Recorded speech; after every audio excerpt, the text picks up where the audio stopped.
আসসালামু আলাইকুম গাইস, সবাই কেমন আছেন? আশা করি সবাই ভালো আছেন। আলহামদুলিল্লাহ, আমি অনেক ভালো আছি। আব্বু, তুমি কেমন আছো?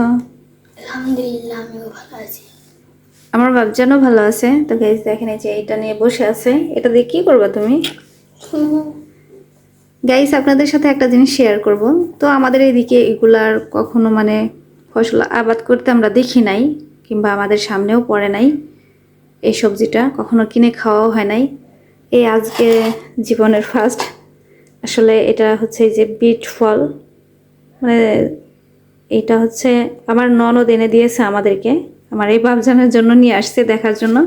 তো আমার বাবজান এত খুশি, এত পরিমাণ খুশি হচ্ছে, ও ভাবছে না জানে এটা খাওয়া যায়। আসলে এইটা কি কাঁচা কখনো খাওয়া যায় না কি করা যায় সেটা আমরা জানি না, কিন্তু আমি নেটে দেখেছি যে জুস করে খাওয়া যায়, আর এবং কি তরকারি রান্না করে খাওয়া যায়, ভাজি করা যায়, অনেক প্রকারের রান্না করে খাওয়া যায়। তো আজকে আমি চেষ্টা করবো এটা আমার বাবজানকে রান্না করে দেওয়ার জন্য। কিন্তু আমার বাবজান এত পরিমাণ খুশি হয়েছে যে এইটাকে মনে হচ্ছে ফল মনে করতেছে, যে এটা কেটে হয়তো খাওয়া যাবে। আমাকে বারবার বলতেছিল যে আম্মু তুমি নেটে দেখো এটা কাঁচা খাওয়া যায় কিনা। তো এটাকে এখন কাটবো। তুমি কাটবা আব্বু? না। তুমি কাটতে পারবা না? তাহলে আমি কাটি।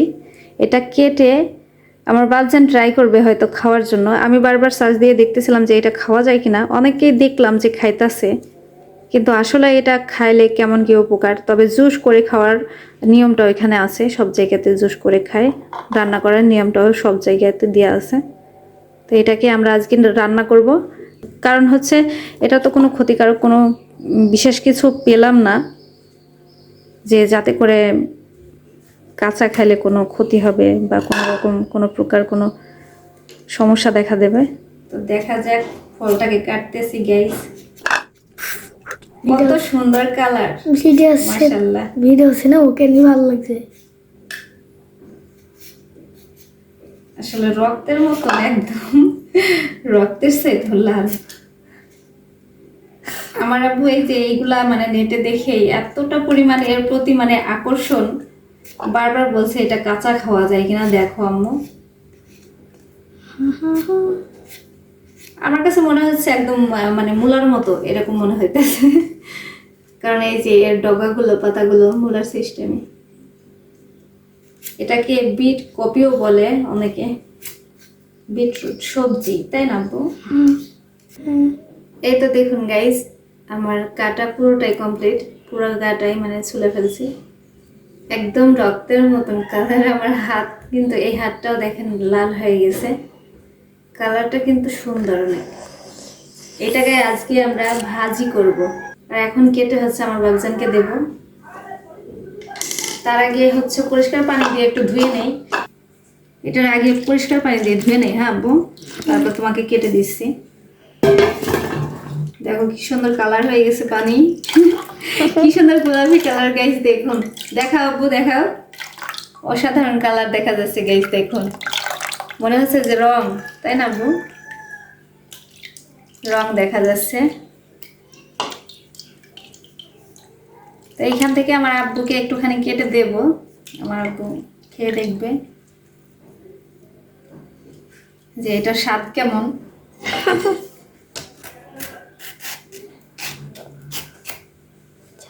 দেখো গাইস, দেখুন ভেতরে কেমন, দুই অংশই। এই যে গোল গোল একটা রাউন্ড দেখা যাচ্ছে, দুইটা কপির মতোই লাগছে আর কি।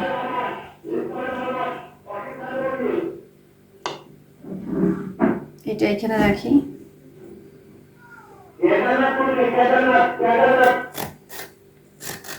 চিকন করে এক অংশ হচ্ছে আমার বাবজানকে দেব খাওয়ার জন্য। এইটা তুমি খাবা, হ্যাঁ? দেখে তারপর বলবা আমাকে যে এটার স্বাদ কেমন আর কেমন লাগতেছে তোমার খাইতে, হ্যাঁ? নাও, খাও।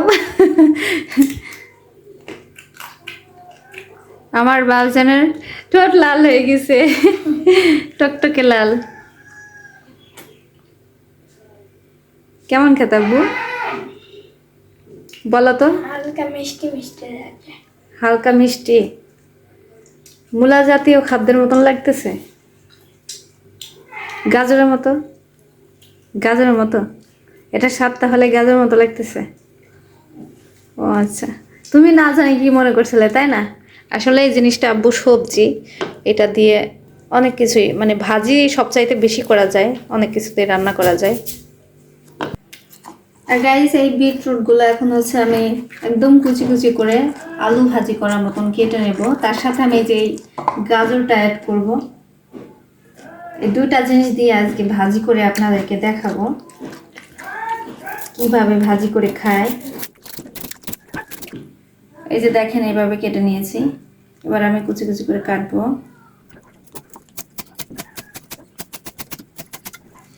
এই যে দেখো, দেখছো ঝুরঝুরে করে কেটে নিয়েছি। এই তো গাইস দেখুন, এইদিকে আমি গাজরটা এবং কি বিটরুট কপিটা সুন্দরভাবে কুচি কুচি করে কেটে রেখেছি। কাটার আগে ভালো করে ধুয়েও নিয়েছি। রান্না করার সময়টাও হয়ে গেছে, এই জন্য আমি রান্নাঘরে চলে আসলাম। কড়াই গরম হয়ে গেছে, এখন দিয়ে দিচ্ছি তেল। তেলের পর দিয়ে দিচ্ছি জিরে,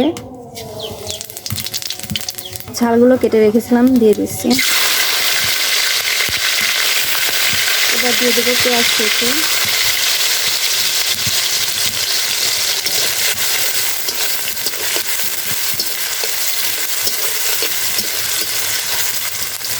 হালকা করে একটুখানি ভেজে নেব, তারপর দিয়ে দেব বিট কপি এবং গাজর কুচিগুলো।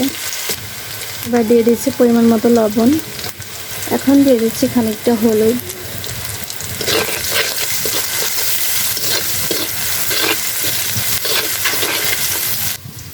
এবার দিয়ে দেব কুচি করা গাজর এবং বিটরুটগুলো।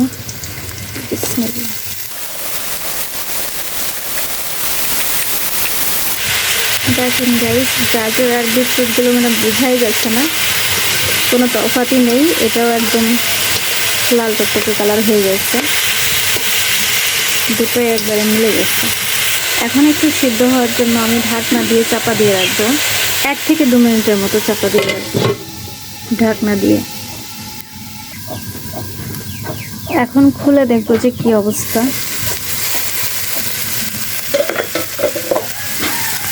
পানি একদমই শুকিয়ে গেছে। দেখেন গাইস, মানে বোঝাই যাচ্ছে না যে এর মধ্যে গাজর দিয়েছি, মনে হচ্ছে পুরোটাই বিটরুট কপি। এই বিটরুট কপি ভাজি দিয়ে হচ্ছে আপনারা রুটি কিংবা পরোটা এগুলোর সাথেও খেতে পারেন। আবার হচ্ছে মানে কয়েক রকমের মিক্সড করে সালাদও করতে পারেন। এভাবে ভাজি করা যায়, চচ্চড়ি তরকারিও করা যায়, অনেক রকমের সিস্টেম করা যায়। আমি আসলে জীবনের এই প্রথম খাচ্ছি, এই জন্য আজকে ভাজিটাই করলাম। দেখেন গাইস, ভাজিটা প্রায় হয়ে গেছে। এই ভাজিটা কিন্তু মানে হালকা একটু মিষ্টি মিষ্টি লাগবে, যে কারণে আমি ঝালের পরিমাণটা একদমই বেশি দিয়েছি। ভাজি কতটুকু হয়ে গেছে দেখেন। আর এই জিনিসটাকে যেমন তেমন জিনিস মনে করলেও হবে না, এগুলা কিন্তু বিক্রিও হয় অনেক টাকা দামে, প্রায় 200, 250, 300 টাকা কেজি। এইগুলা 4 থেকে 5টাতেই কেজি হয়ে যায়। এই তো দেখুন গাইস, বাটিতে আমি হচ্ছে ভাজিটা আজরে নিয়েছি। কালারটা দেখতে অসাধারণ লাগছে, তবে খেতে কেমন হবে সেটা কিন্তু আমি জানি না। আমি আজও অবধি এটা ট্রাই করি নাই। ইনশাল্লাহ ইফতারির পরে এটা আমরা সবাই মিলে, বাসার সবাই মিলে ট্রাই করব যে এটা খেতে কেমন। গাজর আর বিটরুটের এই ভাজিটা করার পরে আমি হচ্ছে এখানে দেখেন যে পেঁয়াজ কুচি করে রেখেছি, এগুলো দিয়ে হচ্ছে আমি কয়েকটা পেঁয়াজও তৈরি করব। বড় বড় পিস করে পেঁয়াজই তৈরি করব, এই জন্য প্রথমে নিয়ে নিচ্ছি পেঁয়াজগুলো।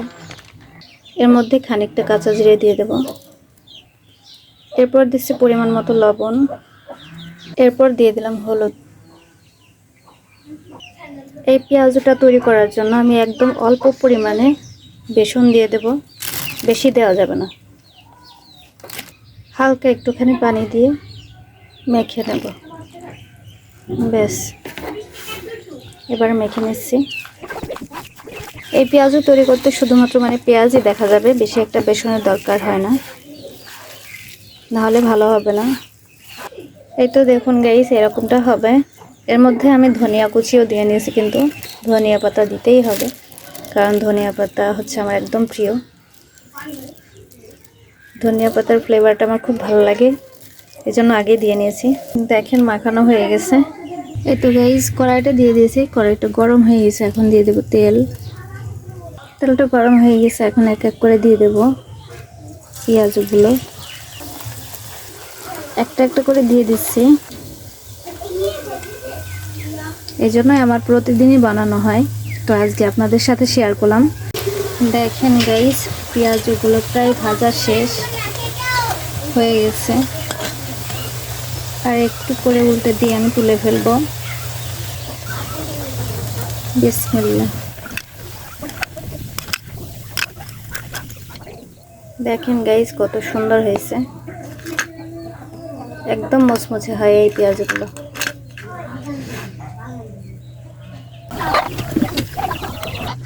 এই তো দেখুন গাইস এক বাটি পেঁয়াজ বড়া আমার বানানো হয়ে গেছে। রান্নাও প্রায় কমপ্লিট। এর পাশাপাশি আমি মাছ রান্না করেছি। এই তো গাইস আজকের মতো আমার ইফতারি রেডি হয়ে গেছে, আর মাত্র 2-3 মিনিট ইফতারি টাইম বাকি আছে। আমাদের মতো গরিব মানুষের ইফতারিতে এতটুকুই থাকে। আজকে একটা নতুন সবজি রান্নার উছিলায় আপনাদের সাথে আমার ইফতারিটাও শেয়ার করা হয়ে গেল। এই তো দেখুন গাইস আজকের ইফতারিতে আমাদের এইগুলাই থাকবে। ছোলাটাও করেছি, এদিকে মাছ, টমেটো, আলু দিয়ে চচ্চড়ি করেছি। এটা হচ্ছে এই যে বিটরুট আর হচ্ছে গাজর ভাজি।